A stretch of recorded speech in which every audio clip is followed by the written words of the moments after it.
ठीक है। Yes sir. तो यहाँ पर जब बाइंड करता है तो अब क्या हो रहा है, आप देख लें, ये वाला जो एंटीजन है वो या एक जगह यहाँ पर बाइंड किया है, दूसरी ये आईजीई पर बाइंड किया है यहाँ पर। अब अल्टीमेटली क्या होगा कि हमारे जो आईजीई होंगे वो आपस में सलाह मशवरा करेंगे। जब उनकी सलाह मशवरा होगा, उनकी आपस में जो है एक दूसरे से बातचीत होगी, तो ये क्या करेंगे, इसको बोलते हैं हम लोग क्रॉस लिंकिंग। क्या बोलते हैं? Cross linking. हाँ, ये टर्म बहुत ज्यादा इंपॉर्टेंट है, इसको बोलते हैं क्रॉस लिंकिंग। क्रॉस लिंकिंग के बाद क्या होता है, आपके जो दोनों रिसेप्टर्स हैं, ये वाला, ये क्योंकि ये एफसी रिसेप्टर है ना जो आईजीई को होल्ड करके बैठा हुआ है, ठीक है। तो दोनों जोन से दो आपके दोनों जो एफसी रिसेप्टर्स हैं उनकी डायमराइजेशन होती है। क्या होती है डॉक्टर साहब? डायमराइजेशन। ये जो डायमराइजेशन है ये क्या करती है, नीचे नीचे मैसेज भेजती है कि सरकार बाहर से कोई पैथोजन आया हुआ है, काइंडली आप एक्टिव हो जाएं। और एक्टिव होके आपने क्या करना है, कुछ चीज रिलीज करवानी है बाहर, डिग्रेन्युलेट करवाना है आपने, क्योंकि ये मास्ट सेल ग्रेनुलोसाइट होते हैं तो डिग्रेनुलेशन करवाते हैं। इस डिग्रेनुलेशन में जो केमिकल मीडिएटर्स रिलीज होते हैं वो करवाते हैं एलर्जी। और उस एलर्जी के नतीजतन क्या होता है, आपका हिस्टामीन रिलीज होता है। हिस्टामीन के वंस अगेन हिस्टामीन की क्या काम होता है, आपकी वेजल को डायलेट करना। और जब वेजल डायलेट होगी तो आपको एडिमा होगी, आपका जो कलर होगा वो रेडिश हो जाएगा स्किन का। Yes sir. Allergy most of the time हमें भी होती है काफी चीजों से। तो जो मेजर मैकेनिज्म है टाइप 1 हाइपर सेंसिटिविटी का वो यही होता है कि एलर्जन सबसे पहले बाहर से आता है। आपने फर्स्ट ऑफ ऑल पार्क में गए या आपने फेस पाउडर लगाया, आपका छोटा भाई बैठा था उसने इनहेल किया पार्टिकल, वो जो इनहेल्ड पार्टिकल है ब्लड में गया, दो आईजीई के साथ आपस में उसने बाइंड किया। और जो आईजीई थे वो कहाँ पर थे, मास्ट सेल के सरफेस पे। और उनके जो रिसेप्टर्स हैं उन्होंने आपस में डायमराइजेशन करी। उस रिसेप्टर डायमराइजेशन या क्रॉस लिंकिंग के नतीजे में डिग्रेनुलेशन हुआ, वहां से आपका हिस्टामीन बाहर रिलीज हुआ और आपको क्या हुआ, वेजोडाइलेशन, एडिमा, रैशेस। ठीक है डॉक्टर साहब? Yes sir. इसको बोलते हैं एनाफिलेक्टिक रिएक्शन, कि जो सडन हो और आपको एलर्जिक कंडीशन में मुब्तला करे। एक तो चीज आपने समझ ली कि एडिमा जनरली होता है। अगर फॉर सपोज यही एडिमा आपके ब्रोंक्यूल का हो तो आपका ब्रोंक्यूल सुकड़ जाएगा, वहां से एयर क्रॉस नहीं हो पाएगी, बंदे को asthma like feeling, asthma like condition हो जाएगी। सही कह रहा हूँ ना डॉक्टर? इसीलिए जो आपका एलर्जिक एजमा है वो इसी का एक एग्जांपल है। देख लें अगर यकीन नहीं है तो। ठीक है। Yes sir. जो चीजें फर्स्ट एड में लिखी हैं वो उसने अपने हिसाब से लिखी है, बाकी आपको जो पढ़नी है वो सीरीज आपने अपनी खुद की बनानी है। फॉर सपोज मैंने एलर्जिक अस्थमा को स्टार्ट में आपको बता दिया, हालांकि ये टॉपिक एंड में लिखा हुआ है क्योंकि मेरे कॉन्सेप्ट से मैच कर रहा था, हिस्टामीन से मैच कर रहा था। अब इसको क्या पढ़ेंगे हम लोग, तो anaphylactic and atopic. What do we mean by atopic doctor Amir Hamza? Atopic किसको कहते हैं अमीर हमजा साहब? जाग जाए। हाँ हाँ, कोई और एटॉपिक किसको कहते हैं? डॉक्टर सिचलानी आप बता दें। चल रहा था sir. Sir I don't know about it. कोई मसला नहीं है, कोई मसला नहीं है, डोंट नो तो आपको बता दें। हाँ sudden, perfect, okay, good good good. और कुछ देखिए, एटॉपिक कहते हैं, एनाफिलेक्टिक का मकसद होता है सडन एलर्जिक रिएक्शन, वो हमने डिस्कस कर लिया, ठीक है। लेकिन जो एटॉपिक, परफेक्ट परफेक्ट डॉक्टर जमीना, परफेक्ट, इतनी देर आप कहाँ पर थी, ठीक है। इसको बोलते हैं फेमिलियल। एटॉपिक का मकसद होता है जो चीज आपकी अम्मा को हो रही हो, आपके अब्बा को हो रही हो, आपके भाइयों को हो रही हो और वो आपको, इसको बोलते हैं हम लोग फेमिलियल। एटॉपिक रन करके आए, ठीक है। म्यूट कर लें, जो भी डॉक्टर साहब हैं म्यूट कर लें, आपके पीछे से आवाज आ रहा है, ओके। तो एनाफिलेक्टिक एंड एटॉपिक हो गया, ये आपके इसके होते हैं 2 फेजेस। फिर आगे जाके ये एनाफिलेक्टिक और एटॉपिक 2 फेजेस नहीं है, ये अलग से इसके 2 फेजेस होते हैं, जिसका एक का नाम है इमीडिएट, दूसरा होता है लेट। आर्ट के बाद जो होता है इमीडिएट वाला तो हमने समझ लिया कि भाई क्या होगा, एंटीजन की क्रॉस लिंकिंग होगी प्री फॉर्म्ड आईजीई पे, जो कि प्री सेंसिटाइज्ड मास्ट सेल्स के ऊपर है। What do we mean by pre sensitized? कि ये जो एलर्जन जिसके खिलाफ रिएक्शन हुआ है इतना जल्दी, ये एलर्जन पहले भी कभी आपकी बॉडी में आया हुआ है। इसीलिए अब क्या होगा, क्योंकि मेमोरी बनी हुई है, तो इमीडिएट डिग्रेनुलेशन होगा, रिलीज ऑफ हिस्टामीन, जो कि वेसो एक्टिव अमाइन है, एक प्रोटीन है जो वेसल को एक्टिवेट कर देती है, यानी वेसल को डायलेट कर देती है, एंडोथेलियल सेल्स को सेपरेट कर लेती है। नॉर्मली एंडोथेलियल सेल जो होते हैं ना आपकी वेसल में, वो इस तरह होते हैं, देख ली डॉक्टर साहब, ठीक है, एक दूसरे से मिले हुए होते हैं। लेकिन अब क्या होता है, फॉर सपोज एक यहाँ पर भी है, अब क्या होता है, जब वेजो डायलेट होता है तो ये एंडोथेलियल सेल एक दूसरे से सेपरेट हो जाते हैं। मादरत ये मेरा आज न्यू माउस है तो उस वजह से एक छोटी सी सेटिंग कर लूँ, एक सेकंड।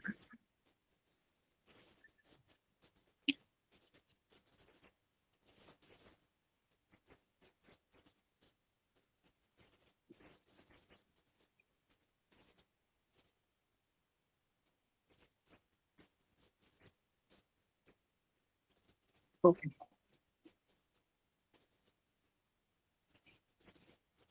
ओके ठीक है, तो मैं ये बता रहा था जो एंडोथेलियल सेल्स होते हैं वो आपस में मिले हुए होते हैं। अगर आप हिस्टामिन दोगे इसको तो एंडोथेलियल सेल एक दूसरे से सेपरेट हो जाएंगे। अब क्या होगा, जो एंडोथेलियल सेल सेपरेट हुए हैं तो ब्लड वेसल से जो फ्लूइड होगा वो बाहर आएगा, जिसकी वजह से आपको एडिमा होगा, और इसी को बोलते हैं वेजो एक्टिव अमाइन। यानी हिस्टामिन का ये काम था जो मैंने आपको यहाँ पर समझाया ऊपर। ठीक है, ट्रिप्टेज क्या होता है, ट्रिप्टेज भी यहाँ से डिग्रेनुलेशन में रिलीज है, लेकिन इसका कोई खास पैथोजेनेसिस में काम नहीं होता, लेकिन मार्कर है कि मास्ट सेल एक्टिवेशन का। मकसद ये है कि जब आपका ट्रिप्टेज रिलीज हो रहा है, इट इज सर्टेन कि आपका जो मास्ट सेल है वो एक्टिवेट हो चुका है। ठीक है डॉक्टर साहिबा, एंड बाकी जो है आपके जी जी बोले बोले डॉक्टर। प्रीसेंटेसाइज जो लिखा हुआ है उसका हाँ, हाँ। मतलब जो हिस्टामिन पहले से बने हुए हैं वो है, या वो एलर्जिन पहले आ चुका है वो है? हाँ, जो एलर्जिन पहले आ चुका है वो है। ठीक है, जो हिस्टामिन जो बने हैं लेट आवर्स में तो हाँ, लेट आवर्स जो की बात फिर बाद में अर्ली हाँ हाँ अर्ली और लेट आवर में डिफरेंस जो बता रहा है वो उसका बता रहा है कि मीडिएटर्स का बता रहा है। हिस्टामिन उसी पर रिलीज हो रहा है और अदर मीडिएटर्स बाद में हो रहे हैं, क्योंकि वो बन बाद में रहे हैं। हिस्टामिन पहले से बना हुआ है इसीलिए वो उसी पर रिलीज हो रहा है। देखिए वो एक मैं समझा रहा हूँ एक चीज वेट वेट, मुझे मेरा ध्यान इस स्क्रोल की तरफ है, मैं अब समझा रहा हूँ इसको। आप एक सेकंड दे दें, क्योंकि ये स्क्रोल जो है ना फास्ट हो रहा है बहुत ज्यादा, तो मुझे मजा नहीं आ रहा। स्लो करने दें, फिर हम देखते हैं कि आपको जो कह रहे हैं मुझे भी समझ में, हो सकता है कि मैं इसमें रॉन्ग इंटरप्रेट कर रहा हूँ, कर सकता हूँ। ठीक है, देखिए जो वर्ड प्रीसेंसिटाइज्ड है ना डॉक्टर साहब, डॉक्टर संदेश लाल आप है ना, मेरे ख्याल से आपकी आवाज है जी जी डॉक्टर साहब। हाँ, अब आप मुझसे मुखातिब रहिएगा। देखिए इस चीज को समझिए, जो हिस्टामिन होता है वो ग्रेन्यूल की फॉर्म में यहाँ पर ऑलरेडी होता है, नो डाउट। सही है डॉक्टर साहब, जी सर, क्योंकि जो मास्ट सेल है वो फैक्ट्री होती है हिस्टामिन की। ठीक है। लेकिन प्री सेंसिटाइज्ड, जो वर्ड सेंसिटाइज्ड होता है, डू यू रिमेम्बर कि जब मैं आपको बार बार बोलता था कि ये जो मैक्रोफेज है ये सेंसिटाइज करवाएगा via MHC2, why did I choose? Cut गई सर आपकी। वो आपके एंटीजन से रिलेटेड होती है ऑलवेज।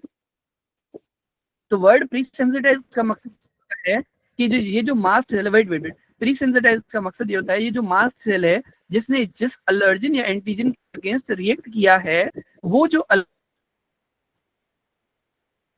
नो डाउट कि आपका जो हिस्टामिन है वो एकदम से इसलिए रिलीज होता है क्योंकि ये प्रीसेंसिटाइज है। अब क्योंकि प्रीसेंसिटाइज है, इसका मकसद ये नहीं कि हिस्टामिन की वजह से प्रीसेंसिटाइजेशन हो गई। प्रीसेंसिटाइजेशन की वजह से हिस्टामिन ऑलरेडी बना पड़ा है, वो जस्ट रिलीज हो रहा है। समझ आ रही है आपको बात? सर ये जो इमीडिएट का मतलब तो हाँ हाँ इमीडिएट का मतलब तो ये तो नहीं हुआ ना, तो वो एलर्जिन पहले ही आ चुका है। अरे मेरी जान, इमीडिएट का मकसद ये हुआ कि आपका जो हिस्टामिन बहुत जल्दी रिलीज हो रहा है। प्रीसेंसिटाइज और इमीडिएट का मिक्स क्यों कर रहे हो? इमीडिएट और लेट जो है वो आपके मीडिएटर्स के हिसाब से है। ठीक है, इस चीज को पहले समझो, जो आप इमीडिएट और लेट की बात कर रहे हो वो मीडिएटर्स के हिसाब से कर रहे हो। समझ आ रही है बात? लेकिन टर्म प्रीसेंसिटाइज का मकसद मैं समझा रहा था कि इसको हम प्रीसेंसिटाइज खिचड़ी बनाओगे तो फिर मिक्स हो जाएगा। Should I repeat it again doctor साहब? संदेश सॉरी लाल, सर, आवाज कट गई। आवाज कट। अच्छा अच्छा अच्छा, let me change the network, अगर होता है तो मैं वहीं से कुछ कर ले।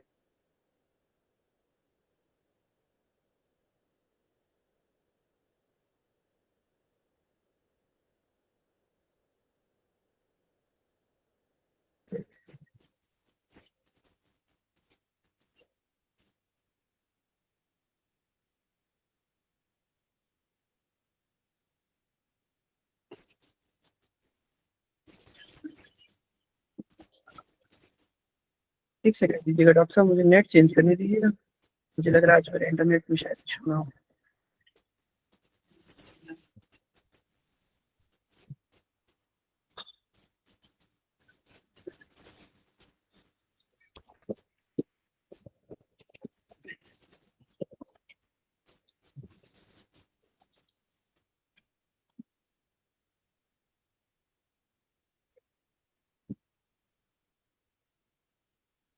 डॉक्टर संदेश,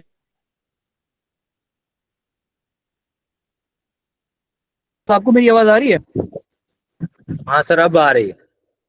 डॉक्टर साहब, आपकी इंटरनेट में इशू है, आप थोड़ा उस जगह पर बैठें जहाँ पर इंटरनेट ठीक हो, क्योंकि मेरे भी यहाँ बिल्कुल ठीक है। Kindly repeat link between macrophages and mast cells. Doctor Paras Nawaz साहिबा, मैक्रोफेजेस और मास्ट सेल्स का फिल वक्त हम रिलेशन नहीं पढ़ रहे और इसका कोई रिलेशन नहीं है। ये जो मैक्रोफेजेस वाली बात करी थी, ये मैंने टी सेल्स से रिलेटेड करी थी, क्योंकि डॉक्टर साहब ने बीच में एक सवाल पूछा था। अच्छा डॉक्टर साहब, पहले मैं इसको पूरा पढ़ा लूँ, आप फिर मुझसे सवाल पूछिएगा, ऐसे करें? आप पहले इसको समझ लें, जो मैं बात करना चाहता हूँ वो कन्वे हो जाए। अदरवाइज बच्चे क्या है कि वो जैसे उन्होंने मैक्रोफेज वाला वो ले लिया, प्री सेंसिटाइज्ड ऑलरेडी। ऑब्वियस सी बात है, प्री सेंसिटाइज का मकसद यही होता है कि एंटीजन आपकी बॉडी में पहले कभी ना कभी आ चुका है, उसके अगेंस्ट एक मेमोरी बन चुकी है मास्ट सेल की। अब वो बहुत जल्दी रिएक्ट कर रहा है और बहुत जल्दी हिस्टामिन रिलीज कर रहा है, इसको बोलते हैं इमीडिएट ऑलरेडी सीन। यही तो समझाना चाहता था ना डॉक्टर संदेश लाल, क्या कर रहे थे कि वो कह रहे थे कि इमीडिएट और इन्होंने प्री सेंसिटाइज को मिक्स किया हुआ। वो कह रहे हैं प्री सेंसिटाइज इसलिए कह रहे हैं क्योंकि हिस्टामिन जल्दी निकल रहा है, कभी भी नहीं। इमीडिएट इसलिए कह रहे हैं क्योंकि हिस्टामिन जल्दी निकल रहा है। हालांकि ये फंसने वाली बात है नहीं, पर आप अगर खुद को फंसा रहे हैं तो मैं उस हिसाब से क्लियर करवा रहा हूँ।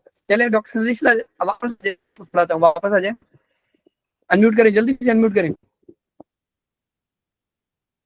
जी सर। डॉक्टर साहब जी सर।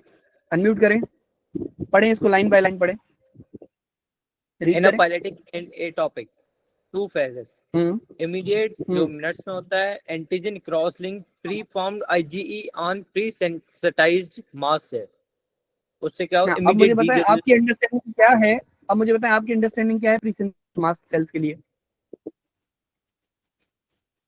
आप क्या समझ रहे हैं प्री इसमें बोल सेंसिटाइज्ड रहा है मास्ट कि सेल्स? एंटीजन क्रॉस लिंक होंगे जो आईजीई पहले बनी सेंसिटाइज्ड मास है। अच्छा,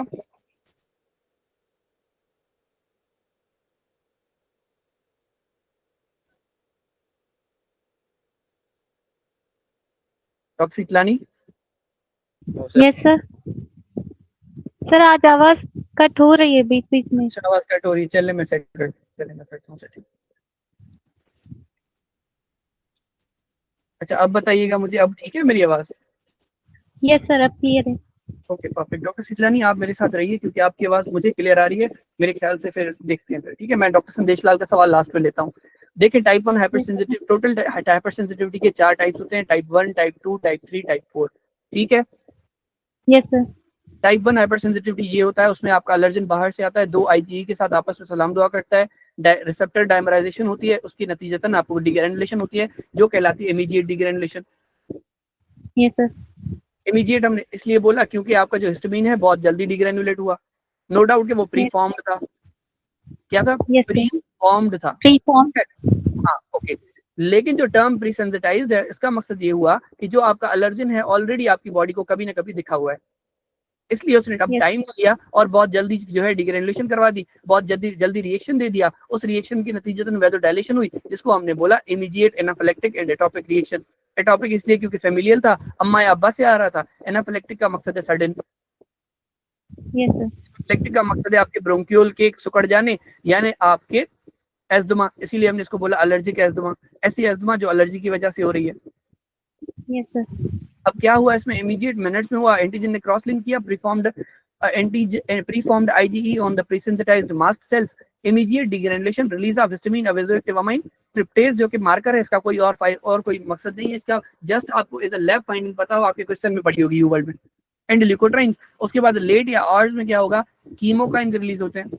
कीमोकाइंस का काम क्या होता है? इन्फ्लेमेटरी सेल्स को अट्रैक्ट करना, जैसे इओसिनोफिल को। एंड अदर मीडिएटर्स जो मास्ट सेल से रिलीज हो रहे हैं, तो inflammation and tissue damage. Ultimately क्या होता है? ये मैंने कल भी आपको समझाया था कि जैसे कॉम्प्लीमेंट क्या करती है, जब मैं आपको वो पोस्ट स्ट्रेप्टोकोकल ग्लोमेरुलोनेफ्राइटिस का बता रहा था कि कॉम्प्लीमेंट के एंटीजन एंटीबॉडी जो कॉम्प्लेक्स होता है, फॉर सपोज, वो क्या करता है? कॉम्प्लीमेंट को यहाँ पर टच करवाता है, कॉम्प्लीमेंट न्यूट्रोफिल को कॉल अपॉन करती है, इलास्टेज निकलता है। इलास्टेज से क्या होता है? आपका किडनी का टिश्यू डैमेज होता है ultimately, yes sir. As a by product समझ लें, ठीक है? ऐसी बाय प्रोडक्ट जो आपको नुकसान दे रही है, वही चीज यहाँ पर होती है, लेकिन वो लेट फेज में होती है, इसीलिए इसको लेट कहते हैं, वो घंटे लेती है होने में। ये आपका विद इन मिनट्स इसको बोलते हैं प्री सेंसिटाइज का मकसद। वंस अगेन डॉक्टर संदेश लाल आपसे मुखातिब हूँ, प्री सेंसिटाइज याद कर लें। अगर मैं गलत हूँ तो आप मुझे चैट जीपीटी से करके दीजिएगा, कोई मसला नहीं है, करेक्ट कर दूंगा। प्री सेंसिटाइज का मकसद है ऑलरेडी सीन, यानी कोई एंटीजन जो आपकी बॉडी में ऑलरेडी आया हो, आपने उसको ऑलरेडी देखा हुआ हो, आपको पता है कि यार ये तो हमारा जो है वो टेररिस्ट है, अब इसको गोलियां बरसानी है, वो गोलियां निकलती हैं हिस्टामिन जो कि प्री फॉर्म्ड होती हैं। ठीक है, ये थोड़ा सा डिफरेंस है, बाकी आप इसमें फंसिए मत, इतना कोई कॉम्प्लेक्स वो कॉन्सेप्ट आपको नहीं देता। ठीक है, first type fast anaphylaxis, skin test और blood test, ELISA for allergen specific IgE, ये इसके टेस्ट हैं कि आप कौन से टेस्ट करते हो टाइप 1 हाइपरसेंसिटिविटी को देखने के लिए कि फंक्शनल है या नहीं है, तो आप स्किन टेस्ट कर सकते हो। ठीक है, या ब्लड टेस्ट यानी एलाइजा कर सकते हो एलर्जिन स्पेसिफिक IgE के लिए। इतना कोई खास इससे सवाल नहीं आता, सिंपल याद कर लो कि ये 2 टेस्ट होते हैं। सवाल जो आता है वो यहाँ से आता है आपका। एक और चीज जो यहाँ पर नहीं लिखी हुई फीचर्स में, अर्टिकारिया व्हील्स को बोलते हैं, ऐसे व्हील्स जो माइग्रेट कर रहे हो। ठीक है, कभी देखिए अर्टिकारिया की पिक्चर, और उसकी पिक्चर बहुत ज्यादा इंपॉर्टेंट है, आपके पास आती है यूवर्ल्ड पे आती है या मल्टीपल प्लेसेस पर आपके पास आती है। लेट मी सर्च इट कि अगर मुझे मिल जाए अर्टिकारिया की पिक्चर, ये होता है अर्टिकारिया, देख लें। ठीक है, ये माइग्रेट करता रहता है, स्पेशली ये क्लासिक फैंसी पिक्चर है ये वाली।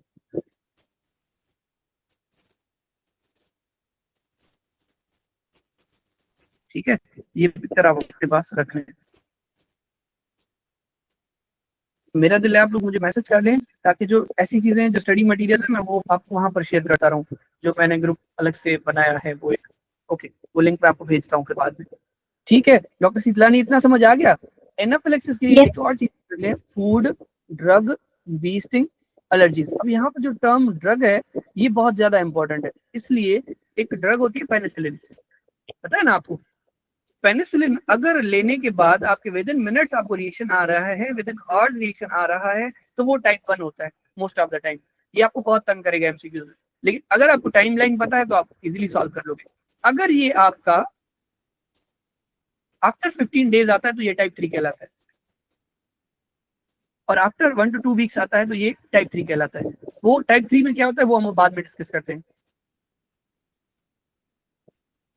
ठीक है डॉक्टर साहब? Yes sir. डॉक्टर संदेश लाल, अगर आपका नेट सही हो गया तो आप मुझे बताएं अब आपका क्या कंसर्न है टाइप 1 से रिलेटेड। नहीं सर, समझ आ गया। समझ आ गया ना? Pre sensitised is a different thing, और जो आपका प्री फॉर्म्ड है वो एक अलग चीज है। नो डाउट कि आप सही हो अपने कॉन्सेप्ट में, लेकिन इतना डीप भी मत घुसो, क्योंकि वो नहीं पूछेगा आपसे। ज्यादा से ज्यादा उसने क्या पूछना है, रिसेप्टर डायमराइजेशन वाली बात जो यूवर्ल्ड पे बहुत ज्यादा उसने बताई है या पूछी हुई है। ठीक है, एक और चीज याद कर ले कि मार्कर ऑफ जो यूजोनोफिलिया है, कि यूजोनोफिल्स जो आपके लेट फेज में बढ़ते हैं, कैसे पता चलेगा? मेजर बेसिक प्रोटीन वो टिश्यू डैमेज करवाता है।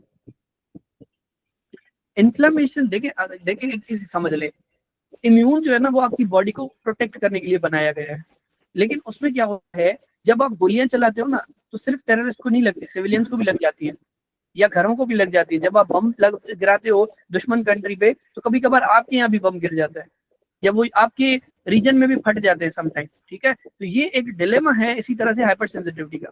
ताकि हाइपर सेंसिटिविटी में एक्चुअल क्या हो रहा है कि आप किल करना चाहते हो अपने पैथोजन को, लेकिन अगर आपका खुद का टिश्यू डैमेज हो रहा है तो आपको प्रॉब्लम हो रही है। और इसी चीज को हम इसीलिए तो पढ़ रहे हैं, हाइपर सेंसिटिविटी बोल रहे हैं इसको। बाकी ये जो अर्टिकारिया है बहुत ज्यादा इंपॉर्टेंट है। ठीक है, मैंने इसकी एक्सप्लेनेशन कहीं से रखी हुई है, वर्ड होगा या कुछ होगा, एनकेमी वगैरह होगा, तो आप लोग ये पढ़ लेना, मैं आपको भेजता हूँ। अर्टिकारिया की पिक्चर मैंने आपको दिखा दी, आपसे इंटरप्रीट हो जाएगा क्वेश्चन, उस पे अपना जब सवाल आएगा मेरे लिए बहुत है, यूँ समझ ले मैंने अपना काम निपटा दिया आपके लिए। बाकी इसमें और चीजें जो लिखी हुई वो आप पढ़ लेंगे। ठीक है, कोई सवाल डॉक्टर साहब? डॉक्टर अमीर समझ आ गया आपको? Yes sir.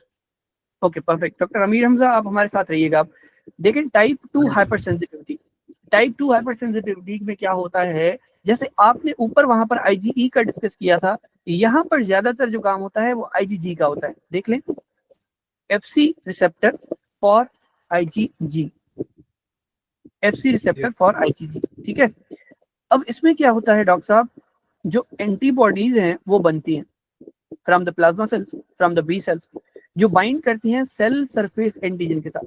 कोई भी ऐसा एंटीजन, कोई भी ऐसा पैथोजन जो सेल सरफेस के ऊपर आके अटक गया है, अब वहां पर क्या करती है, एंटीबॉडीज बाइंड करती है। और ये चीज हम बहुत पहले से पढ़ते आ रहे हैं कि ये नॉर्मल सेल है, फॉर सपोज इसके ऊपर अगर कोई भी पैथोजन होगा, यहाँ पर अगर अटका हुआ है इसकी सेल के सरफेस पे या सेल में उसको समझ आ रहा है, तो वो जो एंटीबॉडी होगी वो न्यूट्रलाइज करने की कोशिश करेगी। ठीक है डॉक्टर साहब, कि एंटीबॉडी क्या करेगी, Yes, sir. न्यूट्रलाइज करने की कोशिश करेगी। अब एंटीबॉडी जो न्यूट्रलाइज करने आती है, antibodies bind to cell surface antigens और extra cellular matrix. Sir ultimately क्या होता है आपके पास,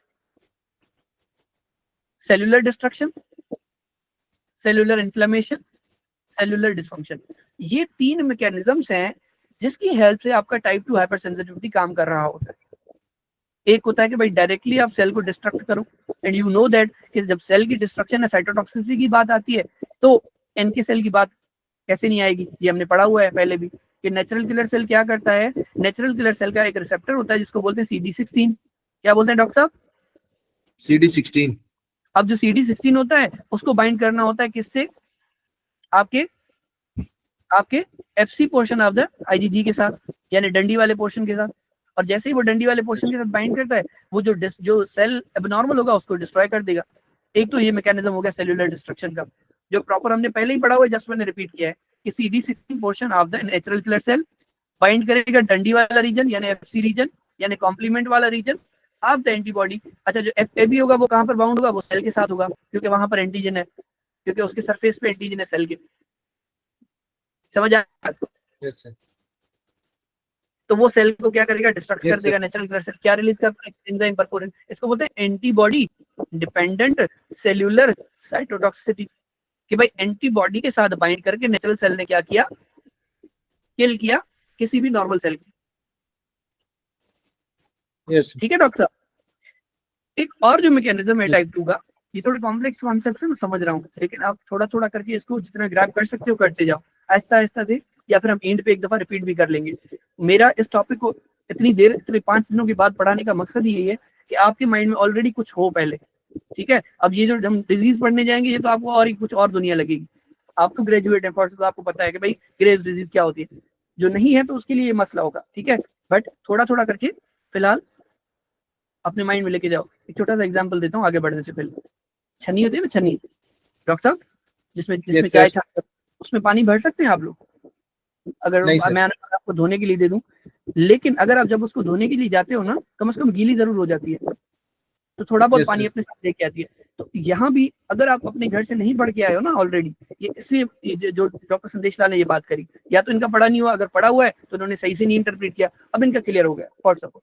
तो ये अगर नहीं भी पढ़ा कोई मसला नहीं है, थोड़ा बहुत छन्नी में जैसे पानी चिपक जाता है ना, आपकी माइंड में भी ऐसे नॉलेज चिपकेगी जरूर इंशाल्लाह। ठीक है, तो सेलुलर डिस्ट्रक्शन एक मैकेनिज्म है जिसमें नेचुरल किलर सेल का हमने पढ़ा था कि भाई जो नेचुरल किलर सेल है वो क्या करता है। यहाँ पर जैसे एन के सेल देख लें, इसने क्या किया हुआ है, FC रिसेप्टर ऑफ IgG के साथ बाइंड किया हुआ है, ग्राफिकल प्रेजेंटेशन में देखें। और जो IgG है वो एंटीजन के साथ बाइंड है, और वो एंटीजन किसके ऊपर है, किसी भी बॉडी के सेल पर जो एबनॉर्मल है। इसको बोलते हैं antibody dependent cellular cytotoxicity. Doctor Sitlani देखें, Yes, sir. सेल, ये कोई भी बॉडी का सेल, ये FC receptor of the IgG है। ठीक है, जहां पर आपका नेचुरल किलर सेल ने सलाम किया आके। और Yes, ये sir. जो आपका IgG है वो क्यों बाउंड है यहाँ पे, क्योंकि एंटीजन या पैथोजन आपके नॉर्मल सेल पर है।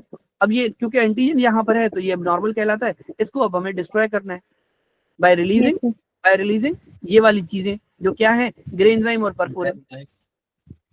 ठीक है, Yes, sir. एक और चीज आपके माइंड के लिए अपडेट करता हूँ, ये जो ग्रे एंजाइम और परफोरिन है ये जाके कैस्पेसिस को एक्टिवेट करवाते हैं, और कैस्पेसिस क्या करते हैं, एपोप्टोसिस में रोल प्ले करते हैं। एपोप्टोसिस क्या होती है, सुसाइडल या सेल्फ डेथ जिसको हम बोलते हैं, प्रोग्राम्ड सेल्फ डेथ। क्या होता है, Program. Programmed, Pre-program. हाँ प्री प्रोग्राम्ड सेल डेथ। ऐसी सेल डेथ फॉर सपोज आपके पास वो हो, एक ताकत दे दी जाए नेचर की तरफ से कि आप जब चाहो अपनी डेथ करवा सकते हो। ठीक है, प्री प्रोग्राम्ड सेल डेथ, ऐसी सेल डेथ जो आपकी विथ प्लानिंग हो। ठीक है, Yes, sir. समझ आ गई बात कि केस बेसिस, Yes, sir. क्योंकि ये ग्रे एंजाइम और परफोरिन के बाद केस बेसिस। अब ये जो चीज है ये जनरल पैथो की बात है, लेकिन क्योंकि आ रही है आपके सामने, कल को आप सवाल नहीं पूछ देखता कि ये बच्चे ने जनरल पैथो पढ़ा या नहीं पढ़ा, सवाल को जहां से आना होगा वो आ जाएगा। ठीक है, तो नेचुरल किलर वाला कॉन्सेप्ट समझ गए कि कैसे सेलुलर डिस्ट्रक्शन हो रही है डॉक्टर साहब? Yes, sir. ओके, एक और चीज समझ लें कि जो भी आपका एबनॉर्मल सेल होगा ना, ये बॉडी का सेल है फॉर सपोज, ठीक है, अब इसके ऊपर अगर एंटीबॉडी आके बाइंड करती है आईजीजी, तो आप इसको इस चीज को क्या बोलोगे, इस बाइंड करने को क्या बोलोगे? ऑप्सोनाइजेशन। क्या बोलोगे इसको? ऑप्सोनाइजेशन, यानी yes ready to eat, prepare for eating, खिचड़ी के ऊपर केचप लगाना। तो सेल इज ऑप्सोनाइज्ड और coated by antibodies leading to इधर फेगोसाइटोसिस और activation of the complement system. अब फेगोसाइटोसिस, डॉक्टर पारस नवाज साहिबा आप देखिएगा यहाँ पर कैसे मैक्रोफेजेस काम कर रहे हैं। अब यहाँ पर क्योंकि आपका ये जो बाउंड है एंटीबॉडी बाउंड है, अब आपका क्या होगा, फर्स्ट सपोज ये सेल है कोई भी बॉडी का, क्या होगा यहाँ पर मैक्रोफेजेस आके बाइंड कर सकते हैं, क्योंकि हमने पढ़ा था कॉम्प्लीमेंट भी बाइंड कर सकता है यहाँ पे, और एक जगह होती है जिस पर मैक्रोफेज भी बाइंड कर सकता है। अगर मैक्रोफेज ने बाइंड किया तो मैक्रोफेज क्या करेगा, इस सेल को इनगल्फ करने की कोशिश करेगा और इसको अपने अंदर लेके डिस्ट्रॉय करेगा। या आप क्या कर सकते हो, सेम इसी चीज पे यहाँ पे आप क्या कर सकते हो, कॉम्प्लीमेंट को अटैच करवा सकते हो। जब कॉम्प्लीमेंट अटैच हुआ तो वो न्यूट्रोफिल को कॉल अपॉन करेगा, या वो मेम्ब्रेन अटैक कॉम्प्लेक्स बनाएगा, या न्यूट्रोफिल को कॉल करेगा या मेम्ब्रेन अटैक कॉम्प्लेक्स बनाएगा। अल्टीमेटली क्या होगा, आपका सेल डिस्ट्रॉय होगा, और इसी को बोलते हैं cell destruction. Cell is opsonized, coated by antibodies leading to या तो फेगोसाइटोसिस या एक्टिवेशन ऑफ कॉम्प्लीमेंट सिस्टम या नेचुरल किलर सेल की किलिंग। मेन मकसद यही है कि आपके सेल को किल करना है, जान छुड़ानी है, बस। समझ आ गया? Yes sir. कोई चीज अगर आप पूछना चाहें यहाँ से, या रिपीट करूं मैं?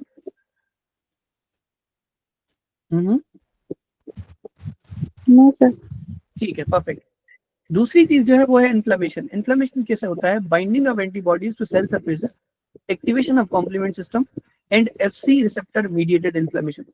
डॉक्टर अमीर हमजा, मुझे एक चीज बताइए, हम जब ऊपर पढ़ रहे थे तब भी हमने कॉम्प्लीमेंट के लिए सारा यही वाली बातें करी, जब सेल डिस्ट्रक्शन की बात चल रही है नीचे आ रहे हैं तो भी हम सारे यही बातें कर रहे हैं, फर्क क्या है इनमें?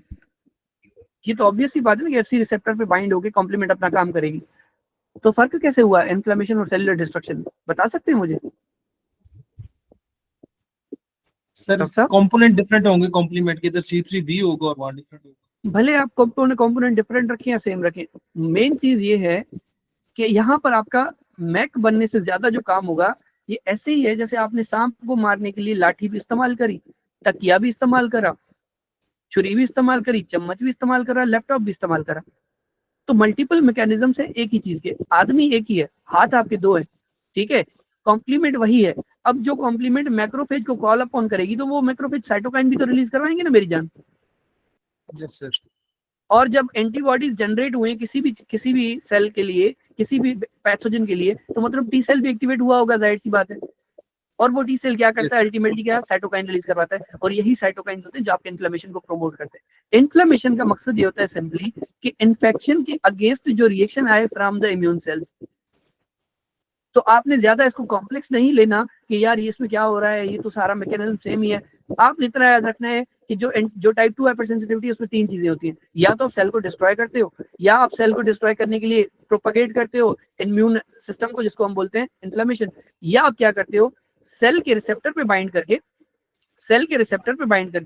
सेल सिग्नलिंग को रोक देते हो। कल मैंने पढ़ाया था ना ट्रांसडक्शन वाला, सिग्नल ट्रांसडक्शन वाली बात, एक दो दिन पहले जो बताई थी मैंने, डॉक्टर साहब। यस तो सर। सेलुलर डिस्फंक्शन में क्या होता है, antibodies bind to the cell surface receptors, abnormal blockade और activation of the downstream process. ये पढ़े हैं आपने, जी प्रोटीन कपल्ड रिसेप्टर्स पढ़े कभी? Yes sir. तो वो जो जी प्रोटीन कपल्ड रिसेप्टर वाला सीन होता है वो आपका ऑफ हो जाता है। अगर आपको और कुछ ना भी याद हुआ, इतना याद हो गया ना कि टाइप 2 हाइपर सेंसिटिविटी में तीन चीजें, सेलुलर डिस्ट्रक्शन यानी सेल को किल करना, टिश्यू को डिस्ट्रक्ट करने के लिए इन्फ्लेमेशन को प्रमोट करना, सेल को डिसफंक्शनल करना। ये ऐसे है, इस बंदे को गोली मार देना, यहाँ पर चोर के हाथ काट देना, ठीक है। इन्फ्लेमेशन इज लाइक चोर के आप जो आपके जेबें हैं वो खाली कर दो और उसको जेल में डाल दो, या उसको इस तरह से कुछ मतलब समझ लो, तो उसको आपने फंक्शनली इंपेयर किया तो डिसफंक्शन बोलते हैं उसको, आपने उसको मार दिया तो डिस्ट्रक्शन बोलते हैं। आपने उसके लिए जो तंगियां पैदा करी, फॉर सपोज दाल में पानी मिला के आपने उसको जेल में डाल दिया, अब दाल में पानी मिला के उसको खाना खिला रहे हो, ये ऐसे इन्फ्लेमेशन इज लाइक तंगी प्रोवाइड करना बैक्टीरिया को, पैथोजन को, तो उसको जीने ना देना। ऐसे टिश्यूज, बॉडी के टिश्यूज जिन पे बैक्टीरिया डिपेंडेंट है, उन टिश्यूज को भले किल करना पड़े हमें। समझ आ रही है? Yes sir. अब ये जितना भी पढ़ा है ना हमने, ये एमसीक्यू में नहीं आता। ये इसलिए पढ़ा है कि आपको कॉन्सेप्ट हो कम से कम कि यार टाइप 2 हाइपरसेंसिटिविटी में हो क्या रहा है। एमसीक्यू में ये आते हैं और इनको आपने रटा मारना है। एग्जांपल्स कि ऑटो इम्यून हिमोलिटिक एनीमिया में आपका आरबीसी फट जाता है, सेल डिस्ट्रक्शन। इम्यून थ्रोम्बोसाइटोपेनिया में प्लेटलेट फट जाता है या कम हो जाता है, for suppose, cell destruction. Transfusion reactions में आरबीसी टूटता है, cell destruction. Haemolytic disease of newborn, RBC टूटता है, आरएच वाला जो कंडीशन है फॉर सपोज, या IBO incompatibility, cell destruction. Good posture syndrome में क्या होता है डॉक्टर साहब? गुड पॉस्चर सिंड्रोम किसी को पता है? आपका लंग का जो एल्वियोला है उसकी बेसमेंट मेम्ब्रेन डैमेज होती है, और रूमेटिक फीवर में आपका हार्ट का जो वाल्व्स हैं वो डैमेज होते हैं। हाइपर एक्यूट ट्रांसप्लांट रिजेक्शन में जो आप ट्रांसप्लांट किया हुआ है आपने, वो टिश्यू डैमेज होता है। यही तो समझाना चाहता था कि इन्फ्लेमेशन में हम क्या करते हैं कि आपके टिश्यू को डैमेज करते हैं।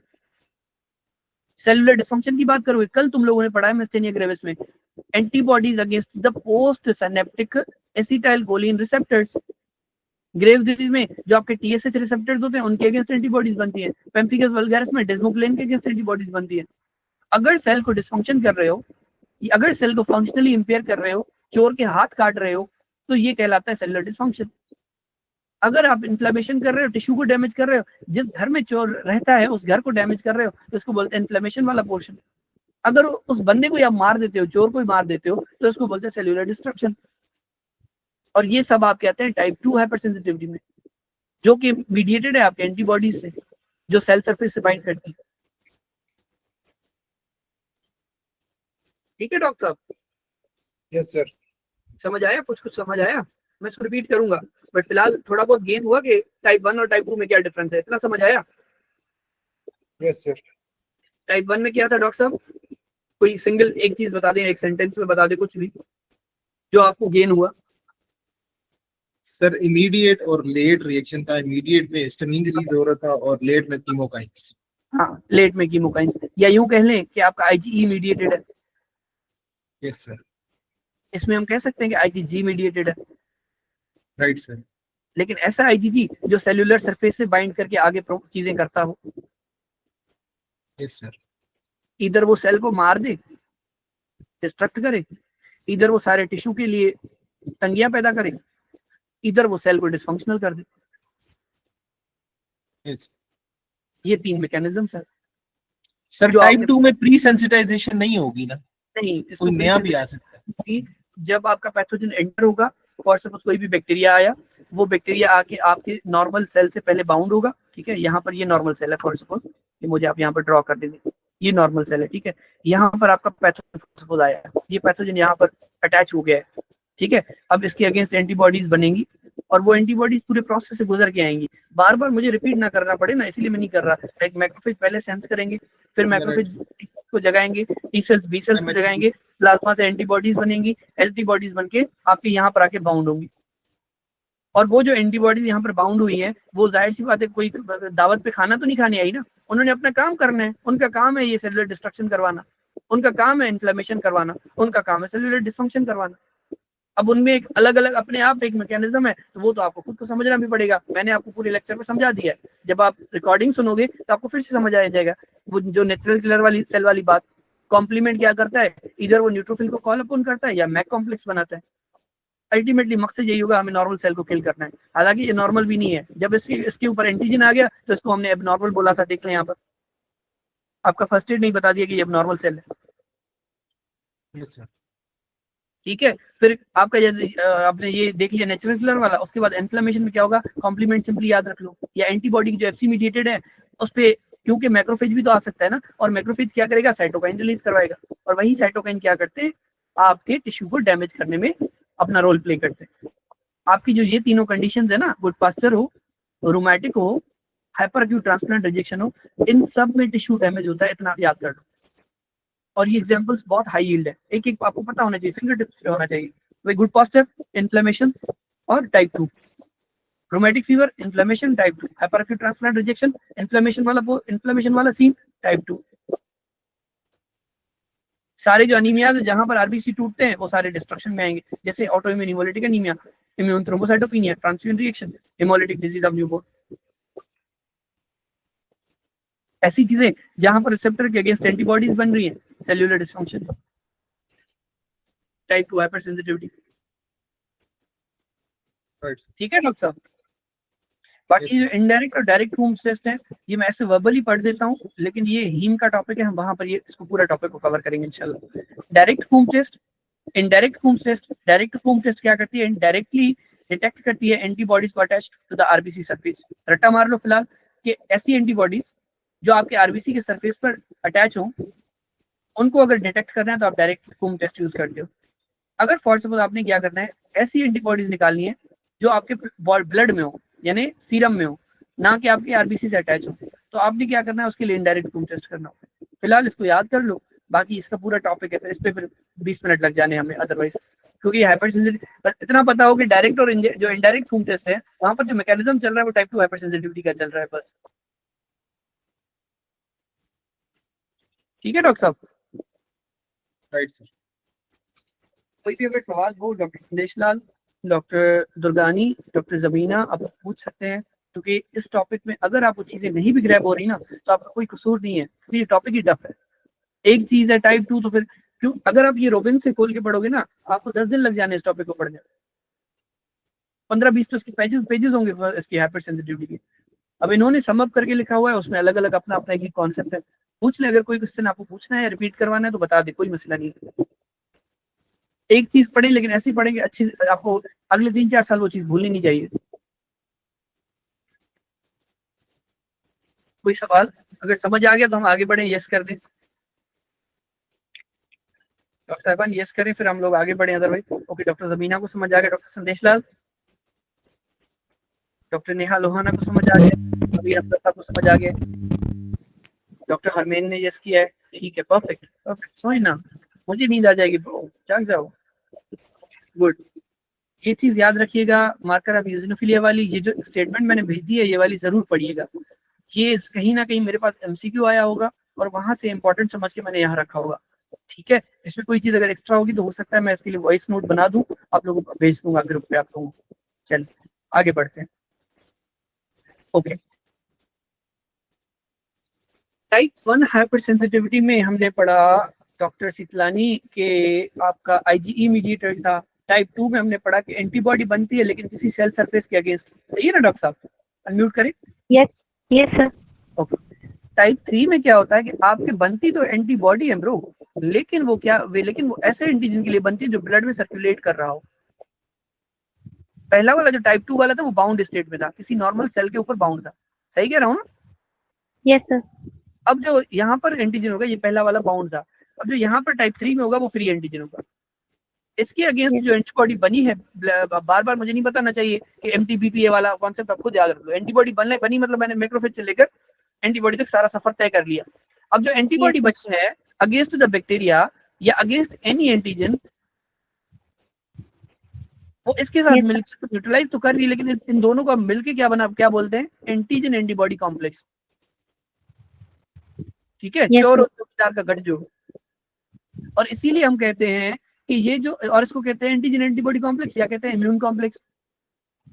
इसीलिए हम कहते हैं कि type 3 hyper sensitivity is immune complex और एंटीजन एंटीबॉडी कॉम्प्लेक्स मीडिएटेड। और जो यहाँ पर एंटीजन होती है मोस्टली, यहाँ पर जो एंटीबॉडी होती है मोस्टली आईजीजी होती है।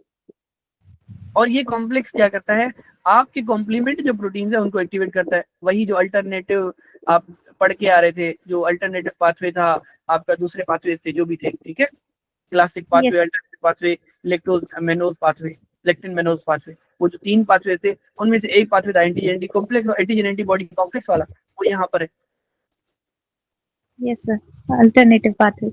हाँ, अल्टरनेटिव पाथवे। ठीक है, तो कहने का मकसद क्या हुआ, आपके कॉम्प्लीमेंट एक्टिवेट हुए। अब ये कॉम्प्लीमेंट क्या करते हैं, न्यूट्रोफिल्स को बुलाते हैं। देखिए समटाइम जो बातें हैं ना फर्स्ट एड में बड़ी छुपी छुपी लिखी होती है। मैंने 1-2 दिन पहले भी आप लोगों को बोला था कि ये कभी भी आपको डायरेक्टली नहीं बताएगा फर्स्ट एड की न्यूट्रोफिल को बुलाते हैं, लेकिन यू वर्ल्ड बड़ा वाजे करके बताता है कि कॉम्प्लीमेंट जब एक्टिवेट होता है विच अट्रैक्ट्स न्यूट्रोफिल्स, और न्यूट्रोफिल्स क्या करते हैं, लाइसोसोमल एंजाइम्स रिलीज करते हैं, उससे क्या होता है, अपना टिश्यू डैमेज होता है।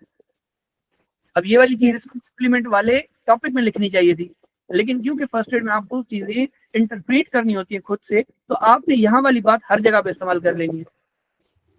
अब ये अगर चीज आपकी ब्लड वेसल में हो रही है तो आपकी ब्लड वेसल को डैमेज कर देगी, क्योंकि लाइसोसोमल एंजाइम, देखो जो गोलियां निकलती है ना बंदूक से, वो नहीं देखती, गोली को नहीं पता होता है, बम को नहीं पता होता कि मैं सिविलियन को मार रही हूँ या आर्मी पर्सनल को मार रही हूँ। यस तो सर, निकलती है लाइसोसोम से, वो अगर आपके वेसल को डैमेज कर रही है, इसको वेसिलाइटिस बोल रहे हैं। अगर वो आपके किसी भी ऑर्गन को डैमेज कर रहे हैं तो सिस्टेमिक मैनिफेस्टेशन दे देंगे। Enzymes Yes. From neutrophils damage endothelial cell, और एंडोथेलियल सेल तो हर जगह पर मौजूद है, पूरे ब्लड वेस्कुलेचर में मौजूद है, परेशान करके रख देगा आपको। इसीलिए जो खतरनाक तरीन होती है ना, ये वाली हाइपरसेंसिटिविटी मुझे लगती है, नॉट कि कहीं मेंशन्ड है, पर पर्सनली मेरे माइंड में जो सबसे गंदी वाली आती है वो यही आती है, क्योंकि इसके मसले जो है वो बहुत बेकार वाले होते हैं, नेफ्राइटिक सिंड्रोम वगैरह, ग्लोमेरुलोनेफ्राइटिस, ये एग्जांपल में भी है यहाँ पर, पोस्ट स्ट्रेप्टोकोकल ग्लोमेरुलोनेफ्राइटिस, बचपन से पढ़ते आ रहे हो। क्या होता है इसमें पोस्ट स्ट्रेप्टोकोकल ग्लोमेरुलोनेफ्राइटिस में? सबसे पहले आपको स्ट्रेप्टोकोकल स्ट्रेप जो आपका निमोनी है उसका इन्फेक्शन होता है, सही है, गले में, सही कह रहा हूँ ना डॉक्टर साहब? यस सर, सोर थ्रोट होता है आपको, ठीक है। अब जो स्ट्रेप निमोनी होगा इसके अगेंस्ट फिर बॉडी एंटीबॉडीज बनाती है। अब Yes, ये sir. जो एंटीबॉडी होती है ये समटाइम क्या करती है, इन जो आपके स्ट्रैप घूम रहे हैं इनके साथ बाइंड कर जाती है, और इसको लेके कहाँ चली जाएगी? फिल्ट्रेशन पॉइंट पे, जो किडनी है। क्या है? किडनी है, और किडनी में जाके ये डिपॉजिट हो जाएंगे, और न्यूट्रोफिल को कॉम्प्लीमेंट वहां पर बाइंड होगा, न्यूट्रोफिल आएगा, न्यूट्रोफिल रिलीज करेगा क्या? लाइसोजाइम, वहां से किडनी का टिश्यू डैमेज होगा। इसको बोलते हैं स्ट्रेप्टोकोकल इन्फेक्शन के बाद होने वाला ऐसा इन्फ्लेमेशन, आइटिस बोलते हैं इन्फ्लेमेशन को, जो ग्लोमेरुलस और किडनी में हो, यानी नेफ्रॉन में हो।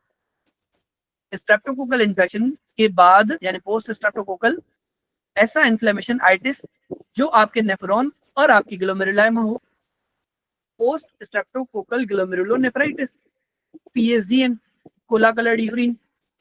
क्यों? क्योंकि अब आपका जो किडनी का टिश्यू है वो डैमेज हो गया है, तो जो आरबीसी होंगे वो आपके यूरिन में निकल आएंगे बाहर, और क्योंकि Yes. आरबीसी जो कंटेंट है हीमोग्लोबिन वो आपका पिगमेंटेड होता है, तो आपको कलर कर देता है ब्लैकिश तरह का, लाइट ब्लैकिश। और यही मैकेनिज्म आपके एसएलई में होता है कि भाई क्या होता है, आपकी जो एसएलई है उसमें एंटीबॉडीज बनती हैं अगेंस्ट योर ओन आरबीसीज, वो आपकी आरबीसीज को डैमेज करती है, इसीलिए इसका नाम है सिस्टेमिक। पूरे सिस्टम में ल्यूपस आपके फ्लूइड में, और एरिथेमेटोसिस यानी आपके आरबीसीज को, एरिथ्रोसाइट्स को डैमेज करता है। मैंने बार बार यही बात करी है कि अंग्रेजों ने जो नाम रखे हुए, पागल नहीं उल्लू के पट्टे वो भी, उन्होंने नाम में आपको पूरी डिजीज समझा दी है, सिस्टेमिक ल्यूपस एरिथेमेटोसिस। अब कभी ग्रीक वर्ड आ जाता है तो जैसे ऑप्शन इन ग्रीक वर्ड है रेडी टू ईट, वो आपको खुद याद करना पड़ेगा।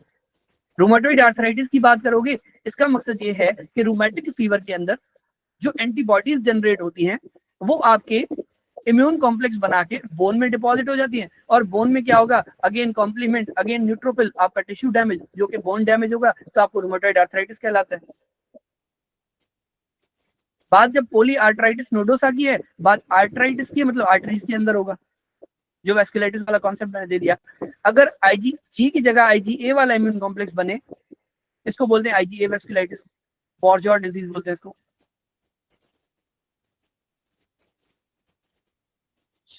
समझ आ रहा है कुछ डॉक्टर साहिबा? यस सर, एक चीज और याद कर लें, जो रिएक्टिव आर्थराइटिस है इसमें क्या होता है कि आपके कुछ पैथोजन हैं, जब आपको उनका इन्फेक्शन होता है बॉडी में, इसका निमोनिक जो है वो ऐसे बनाया हुआ है SECCY, इसको आप लोगों ने याद कर लेना है। जितना मुझे याद आ रहा है, एस से था, सी से क्लेमाइडिया था एक, और वाई से यर्सीनिया था, एस से साल्मोनेला था, और एस से पता नहीं क्या था, इकोलाई था एक। आपके फर्स्ट एड में कहीं ना कहीं तो लिखा हुआ है, मुझे अगर आप चेक करने की इजाजत देंगे तो मैं आपको बताता हूँ। रिएक्टिव आर्थराइटिस में रायटर्स मिलता है, रिएक्टिव आर्थराइटिस।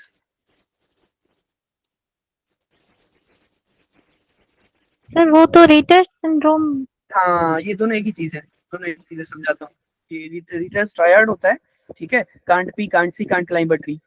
देख की यूवियाइटिस होती है, यूरिथ्राइटिस होती है, और आपको आर्थराइटिस होती है, 3 चीजें होती हैं, ठीक है। इसमें अगर मुझे मिल जाता है तो आपको दिखाता हूँ, जो कि यर्सीनिया में तो लिखा हुआ है। उसके बाद आपके कैम्पाइलोबैक्टर जेजुनी होता है एक, ठीक है। उसके बाद आपका क्लेमाइडिया होता है, ये देख लें यहाँ पर लिखा हुआ है, देखो सी, ये यहाँ पर मैंने निमोनिक लिखा हुआ है सेक्सी, ठीक है, सेक्सी, आपने याद रख लेना इसको। एस फॉर, यहाँ पर इकोलाई नहीं लिखा हुआ, लेकिन आपको आपकी जो पुरानी बुक है जो हमने पढ़ी थी उसमें लिखा हुआ है, इकोलाई, ये तब से मैंने निमोनिक बनाया हुआ इसका, Shigella, E coli, Campylobacter, Campylobacter jejuni, Salmonella, Chlamydia, Yersinia. इसको क्या बोलते हैं? Reactive arthritis. क्लासिक ट्रायड मिलता है जिसको बोलते हैं राइटर्स ट्रायड। क्या होता है? Conjunctivitis, urethritis, arthritis. कहने का मकसद ये है, जस्ट ये एक वो है, एक्स्ट्रा पॉइंट है, आपके टॉपिक से 1 सेकंड रिलेटेड नहीं है, लेकिन अगर क्योंकि आई बात इंटीग्रेशन की बात चल रही है, तो कम से कम एक इंटीग्रेशन मेरा दिल होता है कि आपको एक दिन में मैं दे दूं, कि आपको समझ आ जाए कि आपको कैसे पढ़ना है फर्स्ट एड आगे जाके। आपने हर एक सवाल को इसी तरह पढ़ना है कि अगर एक चीज इम्यूनो में आई हुई है तो उसका जो बाकी जो सिस्टम में रिलेशन है वो आपको पता होना चाहिए, क्योंकि मेन एग्जाम पे आपको मल्टीपल, टोटल आपके 10 या 12 10 सिस्टम है ना बॉडी के, ठीक है, तो हर एक सिस्टम को आपको पता होना चाहिए कि अगर फॉर एग्जांपल डायरिया हो रही है तो उसके बाकी 9 सिस्टम्स पर क्या इम्पैक्ट होगा। जीआईटी पर तो आपको पता है, लेकिन उसका ब्लड पे क्या होगा? डिहाइड्रेशन हो जाएगी फॉर सपोज, तो ये चीजें आपको पता होनी चाहिए। ये मैं आपको दे देता हूँ, आप निमोनिक इसका याद कर लो, ठीक है। बाकी इन्होंने भी जो निमोनिक दिया और ये चीज मैं बार बार कहता हूँ, जो चीज इन्होंने निमोनिक दी हुई है मतलब वो आपके बहुत ज्यादा हाई यील्ड चीज है, वो आपको याद करवाना चाहता है। ये देखिए, can't see, can't pee, can't माइडी या कांट क्लाइंब अ ट्री, जो क्योंकि हर एडिशन में निमोनिक्स चेंज होते रहते हैं तो मुझे वो वाला याद है, ठीक है। क्यों गया? समझ आ गया? इसको राइटर्स ट्रायड बोलते हैं। असल में मैं फुल इसलिए नहीं रहा क्योंकि ये टॉपिक कहीं और का है, मस्क्यूलर टॉपिक है, बट जनरली आपको समझाने के लिए कि ये कि भाई जो इम्यून कॉम्प्लेक्स हैं अगर आपके बोन में जाके डिपॉजिट हो जाते हैं, अगर आपकी आंखों में जाके डिपॉजिट हो जाते हैं, अगर आपके यूरिथ्रा में जाके डिपॉजिट हो जाते हैं, तो आपको होता है रिएक्टिव आर्थराइटिस, जिसमें आपकी 3 चीजें थी जो ट्रायड था। कंजंक्टिवाइटिस, एक कंजंक्टिवा में, सॉरी मैं बार-बार यूवीआइटिस बोल रहा हूँ, उसको कंजंक्टिवाइटिस याद कर ले। कंजंक्टिवाइटिस, यूरिथ्राइटिस, आर्थराइटिस, सबका मसला एक ही है कि भाई आपके जो फॉर सपोज कैम्पाइलोबैक्टर का इन्फेक्शन हुआ, कैम्पाइलोबैक्टर के अगेंस्ट एंटीबॉडीज बनी, वो कैम्पाइलोबैक्टर के साथ बाइंड करके आपकी कंजंक्टिवा में डिपॉजिट हो गए। अब वहां पर क्या होगा? वंस अगेन आपकी न्यूट्रोफिल आए, कॉम्प्लीमेंट आया, न्यूट्रोफिल आए, आपकी इलास्टिस रिलीज हुआ या आपके लाइसोजाइम्स रिलीज हुए, उन्होंने आपको वहां पर डैमेज करवा दिया। Same goes for urethra, same goes for arthritis. Hope so कि आपको समझ आ गया होगा जो मैं समझाना चाहता था यहाँ पर। इतना समझ आ गया डॉक्टर साहब जितना मैंने अभी तक बोला है? ठीक है। डॉक्टर संदेश लाल अनम्यूट कीजिएगा, अनम्यूट कीजिएगा। सर डॉक्टर संदेश लाल, आपको क्या समझ में आता है? सीरम सिकनेस टर्म उन्होंने यहाँ पर लिखी हुई है, ऐसे क्या आपको फील हो रहा है? कुछ आपके माइंड में आ रहा है? What do we mean by sickness? No sir. बीमार होना, इल होना, सिक होना, सही है ना? जी सर। आप इतना लेट क्यों रिस्पॉन्ड कर रहे हैं डॉक्टर साहब? डॉक्टर शीतलानी तो बड़ा जल्दी रिस्पॉन्ड कर रही हैं। Okay, sorry sir. हाँ, थोड़ा रिस्पॉन्ड, जब मैं आपसे म्यूट करवा रहा हूँ मतलब मैं आपसे रिस्पॉन्स चाहता हूँ, ठीक है, तो थोड़ा दूसरे काम छोड़ दें आज। ओके, सीरम सिकनेस का मकसद ये होता है कि सिकनेस का मकसद है कि इल होना, ऐसा इल होना, ऐसा बीमार होना, ऐसी एलर्जी होना, ऐसी हाइपर सेंसिटिविटी होना जो सीरम की वजह से हो रही हो। Yes sir. सीरम किस चीज को कहते हैं? जो आपकी ब्लड है उसमें से अगर आरबीसीज को निकाल दें, जो प्लाज्मा वाला कंटेंट है उसको बोलते हैं सीरम। या जो भी सेल्यूलर चीजें हैं, प्लेटिलेट, आरबीसी, डब्ल्यूबीसी, सबको निकाल लो, जो चीज बचेगी खालिस पानी जो बचेगा उसमें आपके बचते हैं प्रोटीन्स, और उन प्रोटीन्स को कहते हैं और उन प्रोटीन्स को कहते हैं एंटीबॉडीज, ठीक है। Yes sir. अब जो सीरम सिकनेस फर्स्ट टाइम इन्होंने जो रखा था ना नाम, वो इस वजह से रखा था। आपको मैंने कल परसों एक एग्जांपल दिया था कि जो स्नेक ने आपको बाइट किया था ह्यूमन को पहली बार, इसने बाइट किया था डॉक्टर साहब? नहीं। स्नेक ने, तो स्नेक की एंटीबॉडीज तो आपके पास नहीं थी, तो आपने क्या किया? जो स्नेक का टॉक्सिन है वो घोड़े को लगा दिया, हॉर्स को। किसको लगा दिया डॉक्टर साहब? हॉर्स को। हॉर्स को। तो हॉर्स के अंदर जो एंटीबॉडीज जनरेट हुई वो आपने देखा कि यार इसके अंदर तो एंटीबॉडीज जनरेट हो गई, क्योंकि हॉर्स तो इम्यून है सांपों से, क्योंकि हॉर्स तो ग्रास में रहता है ज्यादातर। आपने क्या किया? वो एंटीबॉडीज बाहर निकाल ली। अब आपने क्या किया? ये सीरम निकाला है, किसका? घोड़े का। समझ आ रही है मेरी बात? Yes sir. अब ये जो एंटीबॉडीज थी ये आपने क्या किया? इंसर्ट किया किसमें? ह्यूमन में। ह्यूमन की बॉडी में। अब क्योंकि आपको पता है कि ह्यूमन की बॉडी में जब भी कोई प्रोटीन बाहर से डालते हैं तो वो एज एन एंटीजन काम करती है, चाहे वो एंटीबॉडी क्यों ना हो। अब ये जो एंटीबॉडी है, क्योंकि ये फॉरेन सब्सटेंस है, तो ये एक एंटीजन या इम्यूनोजेनिक की तरह काम करेगी। जो इम्यून को एक्टिवेट करेगी, यानी इस एंटीबॉडी के अगेंस्ट हमारे बी सेल्स फिर से एंटीबॉडीज बनाना शुरू कर देंगे। Yes sir. ठीक है, तो ये एक डिलेमा हो जाएगा कि भाई जो एंटीबॉडीज हमने बाहर से दी थी उसकी अगेंस्ट अगर इम्यून जनरेट हो गया तो फिर क्या होगा, आपको फीवर होगा, अर्टिकारिया होगा, आर्थ्रेल्जिया होगा, प्रोटीन यूरिया होगा, लिम्फेडिनोपैथी हो जाएगी। लेकिन ये सब चीजें जो होती हैं, जो ये सारी कंडीशंस हैं, ये मोस्ट ऑफ द थिंग्स जो हो रही है ना, वो किस वजह से हो रही है, क्योंकि आपके साइटोकाइंस रिलीज हो रहे हैं। जैसे इंटरल्यूकिन 1, 6 और अल्फा आपका फीवर करवाते हैं, 1 और 6 फीवर करवाते हैं। ठीक है, जैसे आपका हिस्टामिन है तो वो क्या करता है, आपको अर्टिकारिया करवा देता है। अभी आए हो, जो आपकी न्यूट्रोफिल का इलास्टेज है वो आपकी किडनी के टिश्यू को डैमेज करता है, तो यूरिन से प्रोटीन बाहर आती है। क्योंकि अब जो आपके बी सेल और टी सेल है वो बहुत ज्यादा सेंसिटाइज हो गए हैं फ्रॉम द आउटसाइड प्रोटीन, तो इस वजह से क्या होगा, लिम्फेडिनोपैथी हो जाएगी और इम्यून कॉम्प्लेक्सेस बनेंगे। टाइप 3 हाइपर सेंसिटिविटी है, बोन में जाके डिपॉजिट होंगे, वहां पर आपका बोन का टिश्यू डैमेज होगा, आर्थ्रेल्जिया होगा आपको। Yes sir. ठीक है डॉक्टर साहब, एक टर्म होती है डिसआर्थरिया। डिसआर्थरिया का मकसद क्या होता है डॉक्टर साहब? Pain in joints. मुबारक हो कि आप आज गलत हैं। ठीक है, पेन इन जॉइंट्स होता है आर्थ्रेल्जिया। जब टर्म डिसआर्थरिया आए तो इसका मकसद है स्पीच में जैसे मैं फंस गया बात करते करते, मैं कभी कभार मैं रुक जाता हूँ, मेरे प्रोनाउंसिएशन का थोड़ा सा इशू आ जाता है। ठीक है, तो इसको बोलते हैं डिसआर्थरिया। क्या बोलते हैं इसको? डिसआर्थरिया। ये स्पीच डिफिकल्टी है डॉक्टर साहब, इसका बोन Yes, से sir. कोई वास्ता नहीं है। हाँ, ये आपको भूल जाएंगे क्योंकि कंफ्यूजिंग टर्म है, जैसे अभी आपको मैंने पजल कर दिया। स्पीच डिफिकल्टी ये होती है dysarthria.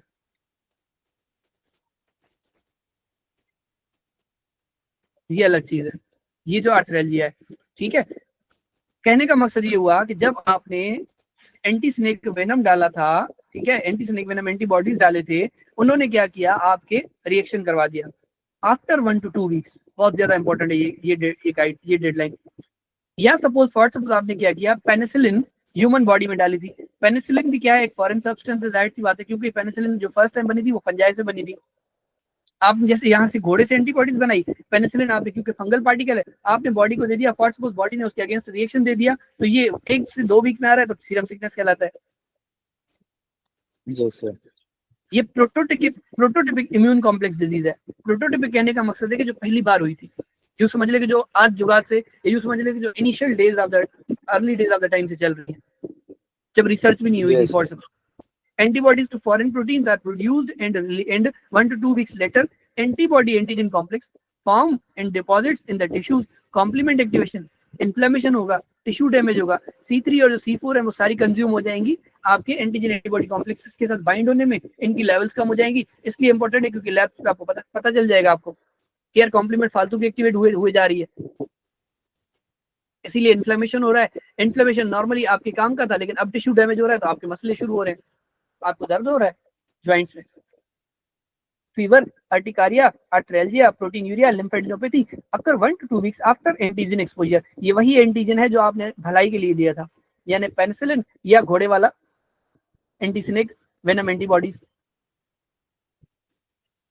Serum sickness like reactions are associated with some drugs also में एक्ट एज हेप्टेन।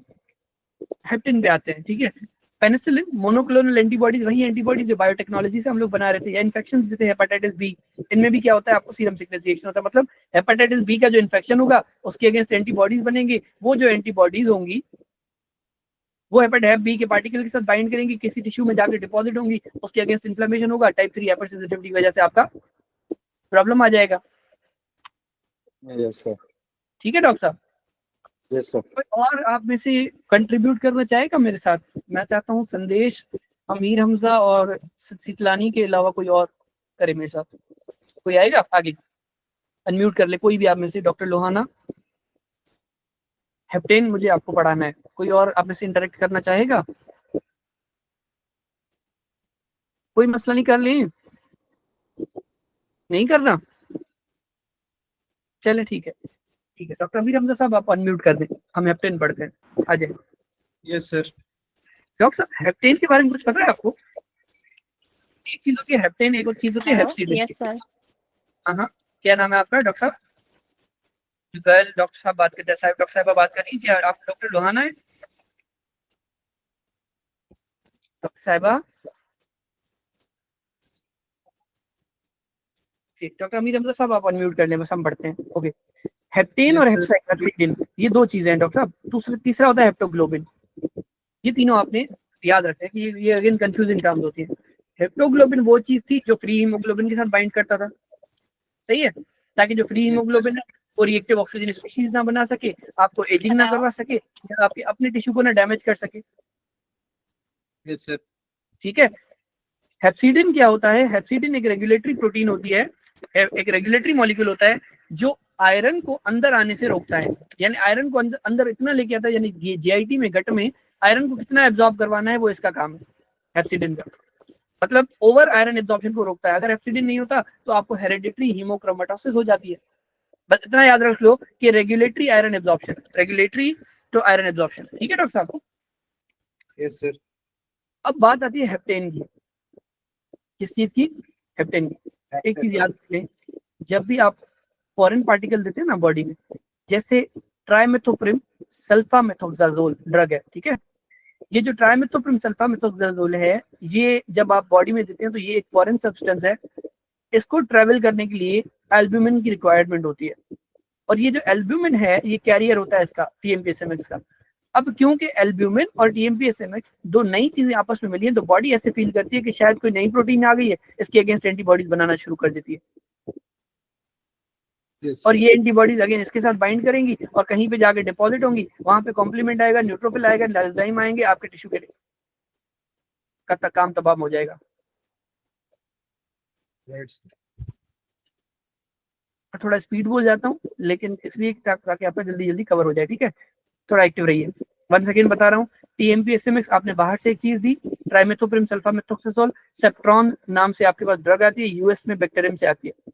जैसे पैनाडोल हमारे पास आती है तो यूएस में टाइलेनॉल आता है। तो जो टीएमपी-एसएमएक्स है वो एल्ब्यूमिन के साथ बाइंड करके ट्रैवल करता है, क्योंकि ये अकेले ट्रैवल नहीं कर सकता।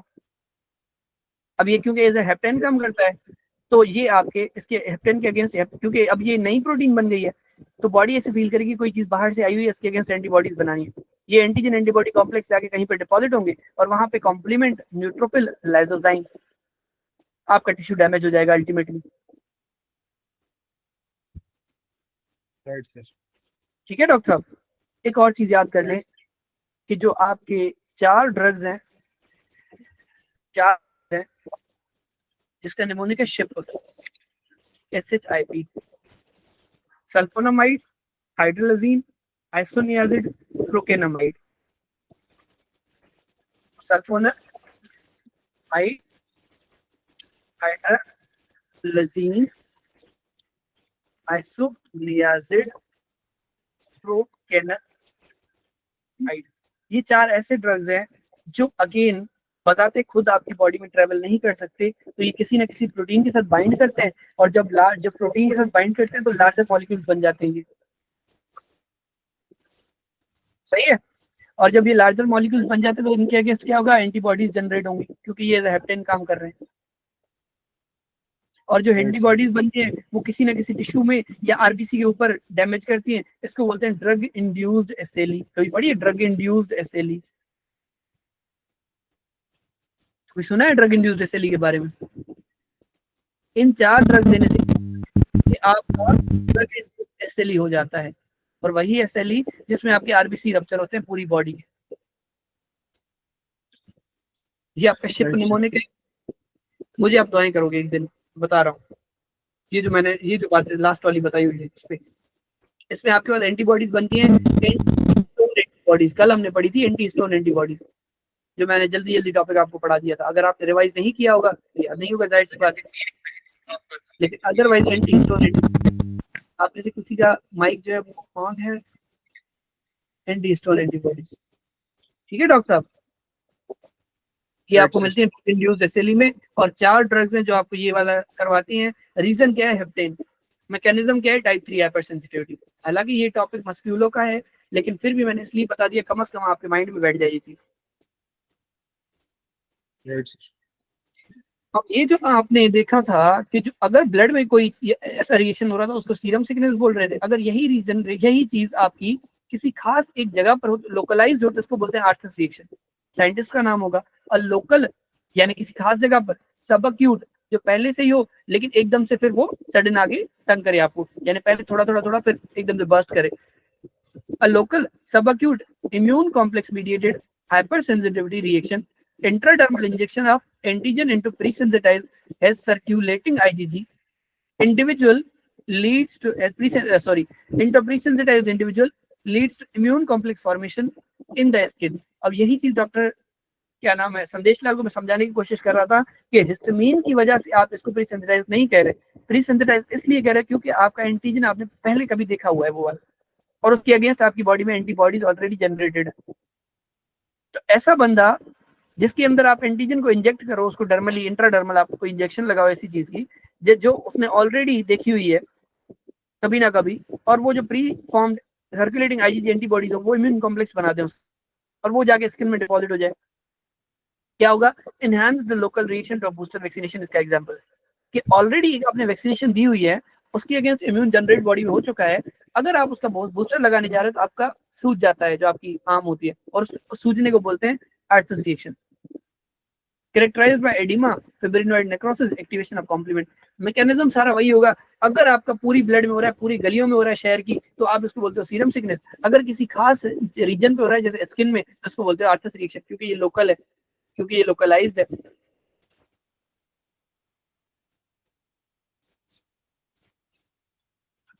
समझ आया डॉक्टर साहब? Yes sir. Okay, perfect perfect. मुझे लग रहा है कि आप लोगों को अब एक सवाल करवाना चाहिए, फिर हम टाइप 4 पढ़ेंगे।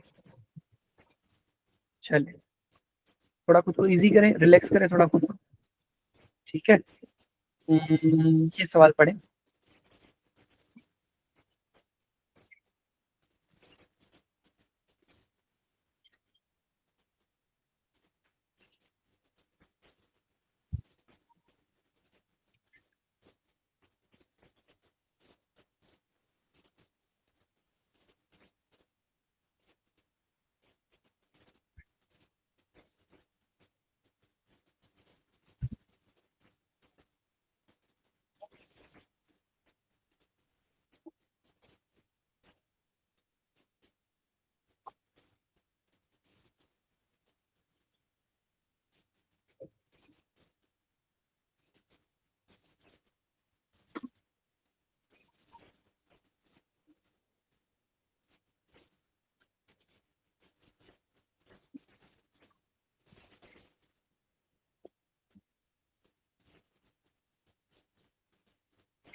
नहीं, अपने आंसर पे थोड़ा सा देखिए, थोड़ा गौर करिए अपने आंसर पे, मुझे ऑप्शन बताइए। मुझे लग रहा है आप बताना तो सही चाहती हैं, लेकिन आपने जो है ना यहाँ पर मेंशन थोड़ा इधर उधर किया हुआ है। डॉक्टर सिकलानी साहबा, यस सर। हाँ, आप देखिए, आपने जो ऑप्शन अटेम्प्ट किया ना, मैं वो उसकी बात कर रहा हूँ। चलें, दो ये तुम लोगों का टॉपिक नहीं है, ठीक है? हाँ, गुड। डॉक्टर दुर्गानी ने जो जवाब दिया है, ठीक है? देखें, ये वैसे आप लोगों का टॉपिक नहीं है जनरली, बट मैं आपको इतना समझा देता हूँ कि डॉक्टर संदेश लाल ने इसका सी अटेम्प्ट किया है। आई एम हैप्पी कि कम से कम इन्होंने इतना ट्राई किया है कि जो हमने पढ़ा है उसमें से आंसर निकाला जाए, क्योंकि मैंने तुम लोगों को बताया था गुड पोस्चर सिंड्रोम का, और गुड पोस्चर सिंड्रोम में बेसमेंट मेम्ब्रेन का मैंने बोला था डैमेज होती है। तो अगर तुम लोगों ने गुड पोस्चर सोचा है भी तो मैं खुश हूँ, क्योंकि कम से कम तुम लोगों ने अपना दिमाग इस्तेमाल किया है कि यार गुड पोस्चर में क्या होता है। लेकिन गुड पोस्चर की एक फीचर होती है, लंग्स और किडनी तो डैमेज होते हैं, नो डाउट, लंग्स और किडनी दोनों डैमेज होते हैं। अगर किसको नहीं समझ आ रहा ना, तो ये सवाल आपके लिए नहीं है, फिलहाल आप छोड़ दें। जिसको समझ आ रहा है वो बस ग्रैब करते जाओ। डॉक्टर संदेश लाल, लंग्स और किडनी होते हैं, लेकिन जो नोज है ना, उसकी इन्वॉल्वमेंट या साइनसेस की इन्वॉल्वमेंट यानी अपर रेस्पिरेटरी ट्रैक्ट की इन्वॉल्वमेंट नहीं होती आपके गुड पोस्चर सिंड्रोम में, जिसमें आपका बेसमेंट मेम्ब्रेन डैमेज होता है। इसको हम लोग बोलते हैं सी। नोज, लंग्स और किडनी तीनों को मिला के हम बनाते हैं सी। अगर किसी ने पैथोमा पढ़ा हो ना, तो वो बहुत अच्छा पढ़ाता है, इसको पढ़ लेना वहां से एक दफा। सी से हम लोग क्या याद रखते हैं, सी से ये याद रखते हैं कि इसको बोलते हैं वेगनार ग्रेनुलोमेटोसिस। क्या बोलते हैं हम लोग इसको डॉक्टर साहब? Wegener granulomatosis, Wegener granulomatosis, Wegener granulomatosis. ठीक है, इस सी को फिर जी बना देता था मैं, ग्रेनुलोमेटोसिस। इस सी से हम लोग याद रखते थे सी एंका, आई होप कि सही भी हो, C ANCA, cytoplasmic antinucleic antibody, cytoplasmic antibodies. ठीक है, और फिर हम उससे क्या करते थे, सी से साइक्लोफॉस्फेमाइड एज अ ट्रीटमेंट।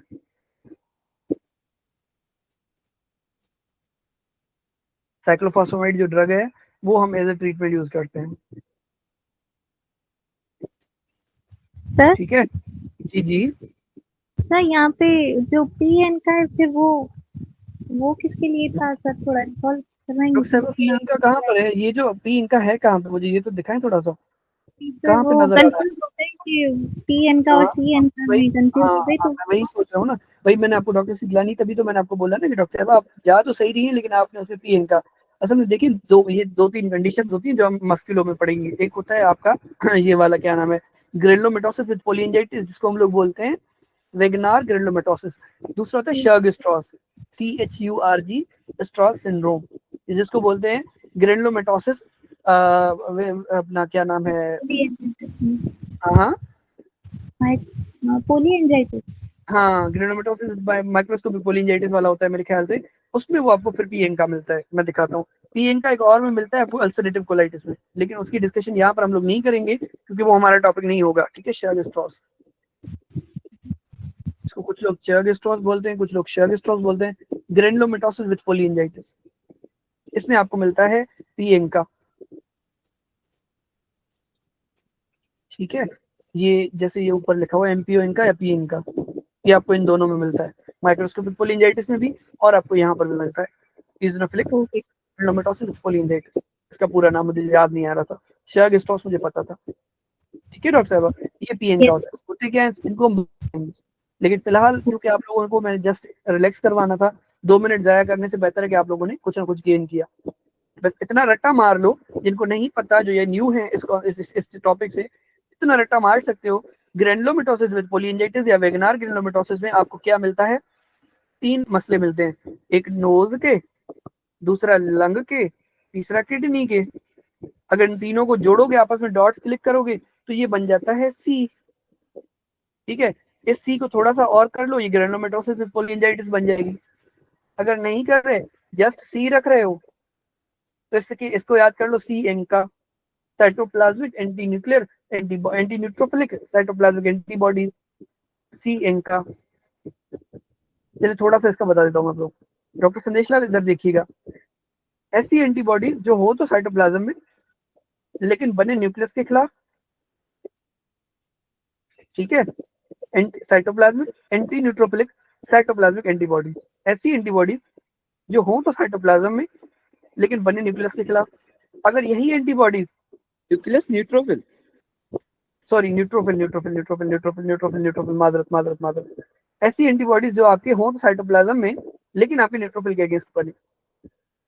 ठीक है, दूसरी होती है, न्यूक्लियस क्यों भूला हूं वो भी आपको बताता हूँ। दूसरा होता है पेरी न्यूक्लियर, जो पी एन का होता है ना, उसमें एंका तो सेम ही होता है, एंटी न्यूट्रोफिलिक साइटोप्लाज्मिक एंटीबॉडी, लेकिन यहाँ पर क्या होता है पी एन का मकसद है पेरी न्यूक्लियर।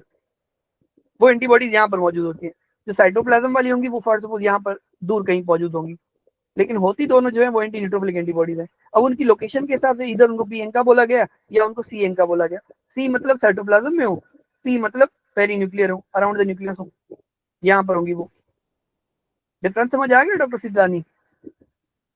यस सर, समझ अब आया। ज्यादा आपको इसकी डीप में नहीं घुसना, न्यूट्रोफिल क्या कर रहा है ब्ला ब्ला ब्ला भाड़ में जाए। आपको इतना याद रखना है कि ये जो आपकी एंटीबॉडीज हैं, ठीक है, ये जो आपकी एंटीबॉडीज हैं, ये आपके मिलते हैं शर्ग-स्ट्रॉस में, जिसको बोलते हैं इओसिनोफिलिक ग्रेनुलोमेटोसिस पोलिएंजाइटिस।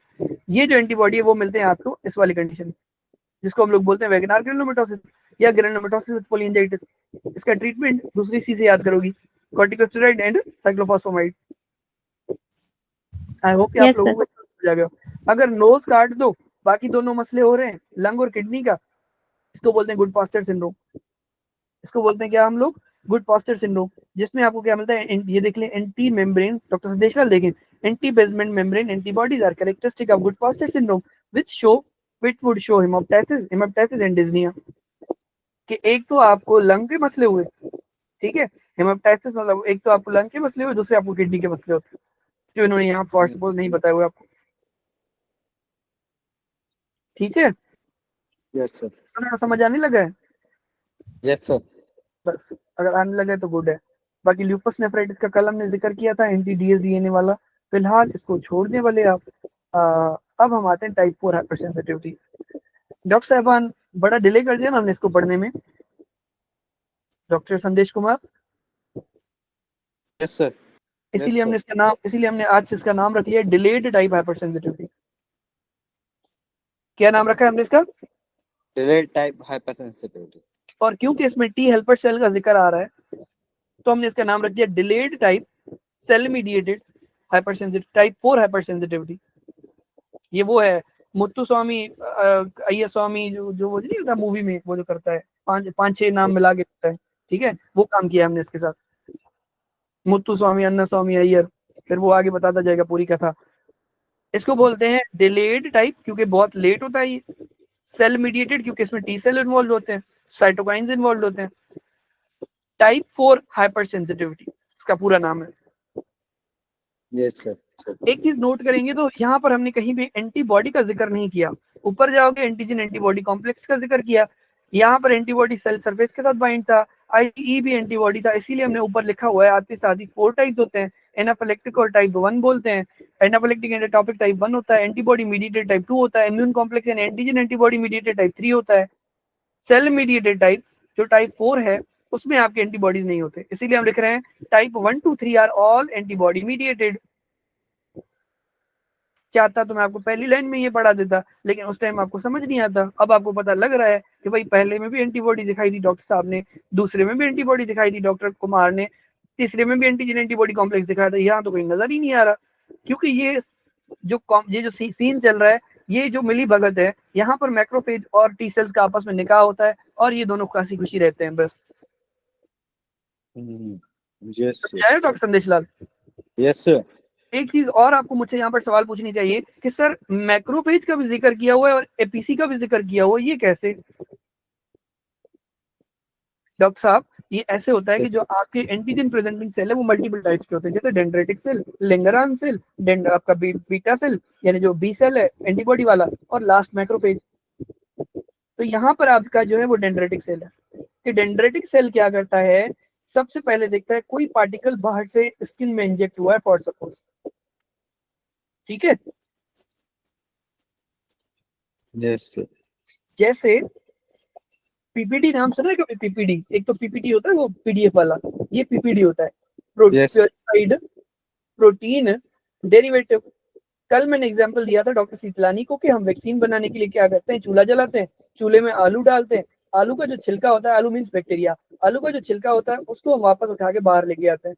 यही मैकेनिज्म करते हैं हम टीबी पार्टिकल के साथ, कि टीबी पार्टिकल फॉर सपोज ये वाला आलू है, उसका छिलका जो होगा वो प्योरिफाइड होगा, प्रोटीन डेरिवेटिव होगा। और हमने पढ़ा है जब भी हम प्रोटीन लेके जाते हैं बॉडी में तो उसको मैक्रोफेज या डेंड्रेटिक सेल पिक करके अपने एमएचसी पे प्रेजेंट करता है, और वो जो एंटीजन प्रेजेंट होगा एमएचसी पे उसको सेंसिटाइज करने के लिए कौन आएगा? देखिए लिखा हुआ है सेंसिटाइज्ड TH1। तो टर्म जो सेंसिटाइज यूज होगी प्री सेंसिटाइज के केस में भी एंटीजन के लिए ही थी। Yes, sir. तो TH1 सेल ने इसको सेंस किया, बोला कि बड़े डेस्ट हो गए यार तुम लोग, बाहर से तुम लोग अपना वो दे रहे हो, अपना टीबी का पार्टिकल लेके आए हो। उसने जगाया किसको? मैक्रोफेज को, with the help of cytokine, कि जानी तुम उठो, एक्टिवेट हो जाओ, अपना काम करके दिखाओ। अब ये प्रोसेस होने में काफी टाइम लग जाता है, इसीलिए हम इसको कहते हैं डिलेड टाइप हाइपरसेंसिटिविटी। लेकिन जब अगली बार होगा तो बड़ा जल्दी हो जाएगा। सही कह रहा हूँ मैं डॉक्टर साहब? Yes, sir. इसका मकसद है कि अगर आपकी बॉडी में ओरिजिनल टीबी के पार्टिकल ऑलरेडी मौजूद हैं, लिए ऑलरेडी साइटोकाइन रिलीज हो चुके हैं आपकी लाइफ टाइम में कभी ना कभी, क्योंकि आप हॉस्पिटल सेटिंग पे काम करते हो, नर्सेज होती हैं, डॉक्टर्स होते हैं, सारा दिन मुंह में पड़े हैं टीबी वाले पेशेंट के। पाकिस्तान का एंडेमिक मसला है बहुत ज्यादा, पता भी नहीं होता कि जो पेशेंट मेरे साथ ओपीडी में मुझसे वो प्रिस्क्रिप्शन लिखवाने आ रहा है उसके मुंह से जो सांस निकल रही है उसमें ड्रॉपलेट आ जाए मेरे मुंह में। खुदा न ख्वास्ता अगर आप ऑलरेडी इससे सेंसिटाइज्ड होते हो तो आप क्या करते हो, जब ये पीपीटी वाला पार्टिकल जो आपने आलू को उबाल के या टीबी के पार्टिकल को उबाल के बाहर निकाला हुआ है, जस्ट चेक करने के लिए जैसे ही डालोगे आपकी स्किन में इंड्यूरेशन हो जाएगी, आपकी स्किन स्वॉलन हो जाएगी। क्यों? क्योंकि जो साइटोकाइंस है, ये जो मैक्रोफेजेस है, वो क्या करेंगे, जल्दी से क्या करेंगे, वो चीजें रिलीज करवाएंगे ऐसी जो आपकी वेज़ोडाइलेशन करवाएंगी, पानी बाहर निकलेगा और आपको स्वेलिंग हो जाएगी। आप समझ जाओगे। आपको यहाँ पर दो चीजें समझ में आती है फिर। एक तो ये कि ऑलरेडी टीबी का पार्टिकल आपकी बॉडी में है, एक तो ये बहुत बड़ा मसला हो गया। दूसरी चीज ये आपको पता लगी कि हाँ यार, हमारे जो इम्यून सेल्स है वो तो प्रॉपरली काम कर रहे हैं, कम से कम अमीर हमजा साहब, कि भले ही हमें ये पता लगा कि हमारे पास टीबी का पार्टिकल ब्लड में है, लेकिन ये भी तो पता चला ना कि टी सेल्स बिल्कुल काम कर रहे हैं, मैक्रोफेज बिल्कुल काम कर रहे हैं। अगर खुदा न ख्वास्ता ये इंड्यूरेशन ना हो तो आप समझ जाया करिए, या तो बंदे को वो पार्टिकल नहीं है अंदर, ठीक है, टीबी का पार्टिकल, या यूं समझ लें कि इसका इम्यून काम नहीं कर रहा। इसीलिए हमने यहाँ पर लिखा है कि कैंडिडा स्किन टेस्ट करते हैं for T cell immune function. जैसे पीपीटी का एग्जांपल दिया मैंने, फॉर सपोज अगर मैं कैंडिडा का पार्टिकल, क्योंकि कैंडिडा तो फॉरेन सब्सटेंस है ना, ऑब्वियस सी बात है, उसके अगेंस्ट इम्यून तो जनरेट होना चाहिए, उसके अगेंस्ट ये वाला जो बम्प है वो आना चाहिए। अगर वो नहीं आ रहा, इसका मकसद है आपका बेबी इम्यूनो डेफिशिएंट है, आपके बेबी के टी सेल काम नहीं कर रहे, आपके बेबी का मैक्रोफेज काम नहीं कर रहा। तो ये बहुत बड़ा डिलेमा है, ठीक है। राइट। ओके ओके, एक और चीज समझा देता हूँ यहाँ पे।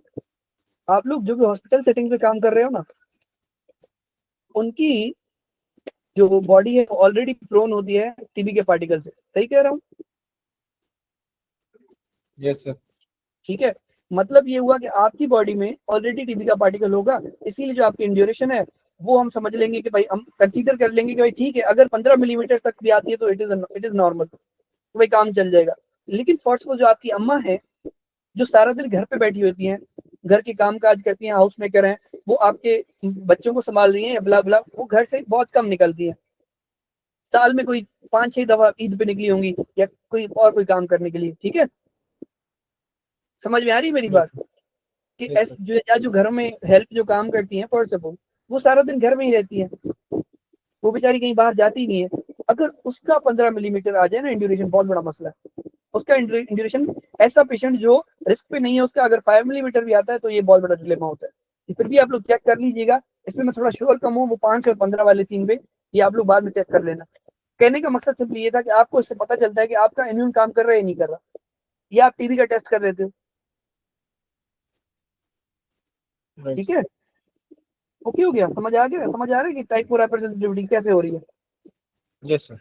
इसका सबसे बड़ा जो प्यारा सवाल आता है ना आपके पास यू वर्ल्ड पे, वो आता है ये वाला पॉइजन आईवी, कॉन्टेक्ट डर्मेटाइटिस, एक थी अर्टिकारिया वाली डर्मेटाइटिस जो आपने ऊपर पढ़ रही थी, जो इमीडिएटली हो रही थी। अगर डिलेड होगी तो वो कॉन्टेक्ट डर्मेटाइटिस कहलाती है, जिसमें क्या होता है, पॉइजन आईवी क्या है, एक प्लांट है, एक ट्री है, उसके टच होने से क्या होता है, आपको एलर्जिक रिएक्शन होना शुरू हो जाता है।